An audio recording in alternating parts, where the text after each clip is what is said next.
क्या आप अपने दिन की प्लानिंग करते करते थक गए हो और या फिर आपको भी लगता है कि आपके हर दिन कंफ्यूजन से गुजर रहे हैं और आपका अपने दिन पे कोई कंट्रोल नहीं है? अगर हाँ, तो आप अकेले नहीं हो।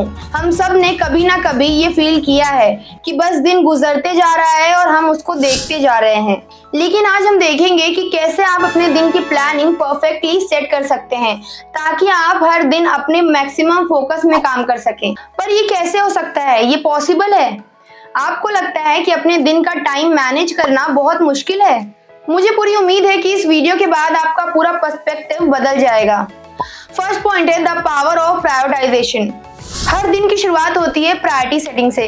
क्या आपने कभी अपने दिन को ऐसे प्लान किया है कि आप सिर्फ इम्पोर्टेंट टास्क पर फोकस करेंगे, या फिर आप हर चीज को अर्जेंट समझकर शुरू कर देते हो और फिर बाद में रियलाइजेशन होता है कि दिन का काफी टाइम फालतू चीजों में वेस्ट हो गया? तो पहला स्टेप है कि अपने दिन को प्रायोरिटीज के हिसाब से सेट करना। इसका मतलब है कि अपने बिगेस्ट गोल को सबसे पहले टैकल करें और छोटे और अननेसेसरी गोल्स को बाद में करें। अगर आप अपने प्रायोरिटीज को पहले डिफाइन नहीं करेंगे तो हो सकता है कि आपके इंपॉर्टेंट टास्क ना हो पाए। लेकिन जब आप अपनी प्रायोरिटीज को डिफाइन करेंगे तो आपको एक और चैलेंज मिलेगा जो अभी तक बहुत कम लोगों को पता है। सेकेंड है time blocking for maximum focus. अब आपको अपने दिन को टाइम ब्लॉक्स में डिवाइड करना होगा। अब आप सोच रहे हैं टाइम ब्लॉकिंग, क्या ये सच में काम करता है? यस। टाइम ब्लॉकिंग का मतलब है अपने दिन को स्पेसिफिक ब्लॉक्स में डिवाइड करना। एक ब्लॉक फॉर डीप वर्क, एक ब्लॉक फॉर ब्रेक्स और एक ब्लॉक फॉर मीटिंग्स। इससे आप अपने माइंड को एक सिग्नल देते हैं कि इस टाइम पर आप सिर्फ एक काम पर फोकस करेंगे और बाकी डिस्ट्रैक्शंस को साइड में रखेंगे। कैसा लगता है जब आप 1 घंटा काम करते हो बिना किसी इंटरप्शंस के? क्या लगता है, सुपर ह्यूमन बनना पॉसिबल है या नहीं? थर्ड पॉइंट है embrace the power of breaks.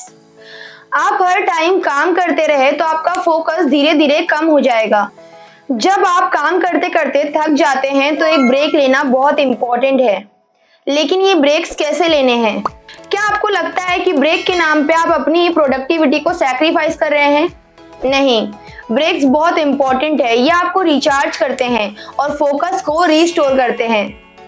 लेकिन ये ब्रेक्स भी स्ट्रक्चर्ड होने चाहिए। आपको पोमोडोरो टेक्निक जैसे टूल्स यूज करने चाहिए जिसमें 25 मिनट का वर्क होता है और 5 मिनट का ब्रेक होता है। आप खुद सोचिए, जब आप ब्रेक्स लेते हैं तो आपका माइंड फ्रेश हो जाता है और फोकस को वापस लाने की स्पीड बढ़ जाती है। एक और सीक्रेट टेक्निक है जो आपको अपने फोकस को मेंटेन करने में बहुत हेल्प करेगा। लेकिन पहले, क्या आपने अपना गोल सेट कर लिया है? तो इसी पे फोर्थ पॉइंट है setting specific goals for each sessions. अगर आप बस काम करना है सोचकर अपने दिन को गुजार रहे हैं तो आप खुद को कंफ्यूज कर रहे हैं। हर सेशन को एक स्पेसिफिक गोल देना बहुत जरूरी है। अगर आपका गोल क्लियर है तो आपको पता होगा कि आपको किस चीज पर फोकस करना है।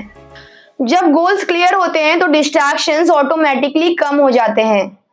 आपको पता होता है कि क्या करना है और कैसे अपने डे को प्रोडक्टिव बनाना है। अगर आपने क्लियर गोल सेट नहीं किए हैं तो आप अपने फोकस को कैसे मेंटेन करेंगे? ये एक बिग क्वेश्चन है ना? फिफ्थ पॉइंट है मास्टर योर एनवायरनमेंट। अब सबसे जरूरी है अपने एनवायरनमेंट को कंट्रोल करना। आपका एनवायरनमेंट आपके फोकस को डायरेक्टली इन्फ्लुएंस करता है। क्या आपका वर्क एरिया क्लीन है? क्या आपके पास कोई डिस्ट्रैक्शन नहीं है, जैसे कि फोन नोटिफिकेशंस? तो एनवायरनमेंट को अपने फोकस के हिसाब से अरेंज करना बहुत इंपॉर्टेंट है। जब आप अपने स्पेस को ऑर्गेनाइज करते हैं तो आप अपने ब्रेन में एक सिग्नल भेजते हैं कि आप फोकस्ड वर्क मोड में हैं। फोन को साइलेंट पर रखें और अपने वर्क स्पेस को क्लटर फ्री बनाएं। तो आज हमने सीखा कि अपने दिन को प्लान करके मैक्सिमम फोकस अचीव किया जा सकता है। प्रायोरिटाइज करो, टाइम ब्लॉक करो, ब्रेक्स लो, स्पेसिफिक गोल सेट करो और अपने एनवायरनमेंट को मास्टर करो। आपके लिए स्टेप्स इफेक्टिव हो सकते हैं अगर आप कंसिस्टेंटली इन्हें फॉलो करते हैं। अगर आप चाहते हैं कि आपके हैबिट्स लॉन्ग लास्टिंग हो और आपके लिए फोकस करना इजी हो तो स्क्रीन पे दिए गए वीडियो पर क्लिक कीजिए।